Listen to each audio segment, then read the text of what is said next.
لەو دی ئەو محەجەرانەوە قەبری پێغەمبەری خوای لێ صلی الله عليه وسلم خاوەنی وئینەکە لەعەلا خولق العەظیم. ئەم ژوورە چڕۆکێکی سەرنجڕاکێکی هەیە، پێم خۆش بوو لەگەڵتان شێری بکەم.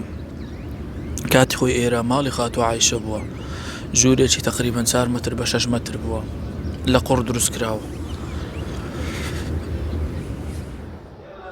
خانووەکانی پێشتر هەروەها بوو، یەک ژوور بوو، چواردەوری بۆش بوو، هەموو پێداویستەکان لەناو ئەو ژوورە بوو، بۆ سەر ئاویش دەچوونە دەرەوەی مەدینە یان بۆ شوێنێکی دوور. و لە پشت ئەم ژوورە ماڵی خاتو فاتیمەی تێدا بوو. کاتی خۆی پێغەمبەری خوا صلی الله علیه وسلم لەم ژوورە وەفاتی کرد و هەر لەم ژوورەش ئەسپەردەی خاچیان کرد. اینجا خاتو عایشە بەتەنیا لەم ژوورە لەگەڵ قەبری پێغەمبەری خوا صلی الله علیه وسلم ژیانی بەسەر دەبرد.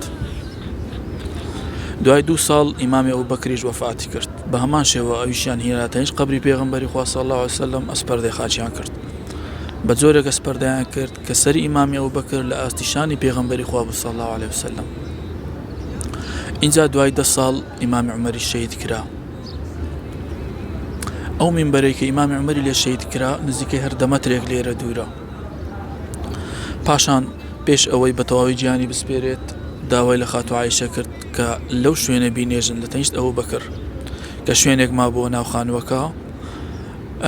خاتو عایشەش داواکەی قبوڵ کرد، بە هەمان شێوە ئیمامی عومەری شاهینا لێرە ئەسپەردەی خاچیان کرد. بە جۆرێک ئەسپەردەیان کرد کە سەری ئیمامی عومەر لە ئاستی شانی ئەبوبەکری سدیقە خوا لێ ڕازی بێت. اینجا ڕۆژگار تێپەڕی خاتو عایشە بەتەنیا لەو ژوورە لەگەڵ ئەو 3 قەبرە ژیانی بەسەر دەبرد، بەڵام خەڵکێکی زۆر داهاتن بۆ سەردانی ئەم قەبرانە. تاوای لێ هات خاتو عایشە ناچار بوو ژوورەکەی بەجێ بێڵێت. هەر تێپەڕی خەڵکێکی زۆر داهاتن بۆ سەردانی ئەم شوێنانە. دەستکاری بەردە و خۆڵەکانیان دەکرد، بە شتێکی پیرۆزیان دادەنات، نەکرد ئەوەش جاری وەها بوو تەوافیشیان لە دەور دەکرد. ئەو حاڵەتە بەردەوام بوو تاوەکو سەردەمی خەلیفە عومەری کوڕی عەبدولعەزیز. اینجا عومەری کوڕی عەبدولعەزیز بە فەرمانی خۆی ئەو دیوارەی ڕوخاند کە لە دەوری قەبرەکان هەبوو، واتە ژوورەکەی خاتو عایشە کۆتایی پێهات. اینجا دیوارێکی 5 لای دروست کرد لە دەوری هەر 3 قەبرەکە، بە جۆرێک بەرزی دیوارەکە تقریبان 6 متر بوو.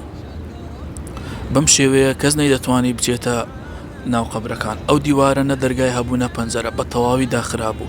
ئەو بەردەی ئەو دیوارەی پێ دروست کرد بە هەمان ئەو بەردەیە کە کەعبەی دیواری کەعبەی پێ دروست کراوە، بەردێکی پان و پتەوە لە هەر لە دیوارە 5 لایەکە هەر 4 دەوری قەبرەکانی احتیوا کردووە.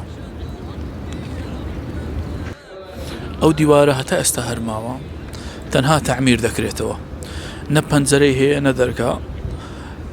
ئەگەر لەو محەجەرە بچێ ژۆرەوە تەنها ئەو دیوارە دەبینی، واتە بە هیچ شێوەیە قەبرەکان نابینی. الكون قد أوحى له بالنور والإسلام والحق المبين.